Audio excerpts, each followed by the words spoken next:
All right, athletes, let's see, number 7.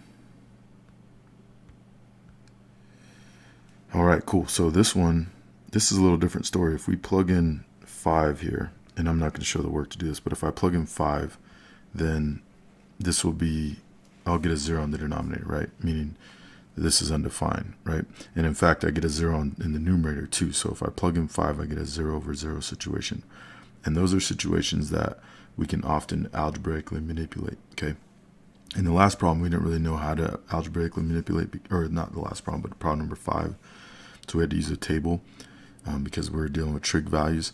But here, this is something we can factor, right? So this numerator, I'm just going to write the limit here. In the numerator, I'm going to factor this to, this is a simple quadratic, right? So I want to put x here. I want to find numbers I can multiply to get 10 that I could subtract to get 3, right? So that's 5 and 2. Okay, so numbers I can subtract to get, multiply to get 10 that I can subtract to get 3. All right, and then this tells me the sign of the bigger number, so that means the 5 is going to be negative. And then since this is negative, that means the signs have to be different, right? Because when you multiply these, you want to get a negative 10. So the signs have to be different in order to get that. So that means the other number has to be positive.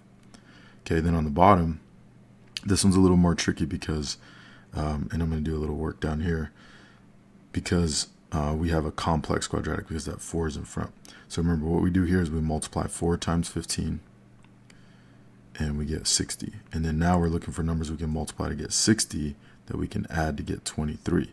So you might know those off the top of your head, right? If you don't, you can make a factor tree: 1 and 60, 2 and 30, right? 3 and 20, etc. And once I see I get here 3 and 20, 20 plus 3 is 23. So these are the numbers that I want. This tells me the sign of the bigger number, so that means 20 is going to be negative. And then since this is positive, our signs need to be the same, because a negative times a negative makes a positive, right? Or the same signs multiplied together equal positive. So what we're going to do is we're going to put those values in. So we're going to put x minus 3, x minus 20. But here's the catch, right? When it's a complex quadratic, besides multiplying here, you also want to divide by whatever's in front of the x squared, okay? And so, and then you reduce. So 3 over 4 can't reduce, so I'm just going to put that 4 in the front. So it's going to be 4x minus 3, okay? Here, 20 over 4 does reduce it to 5 over 1, right? And so you can put the 1 in the front if you want, but 1x is just x, so I'm just going to leave it as x, and then minus 5. So then this 5 it now ends up over here, okay?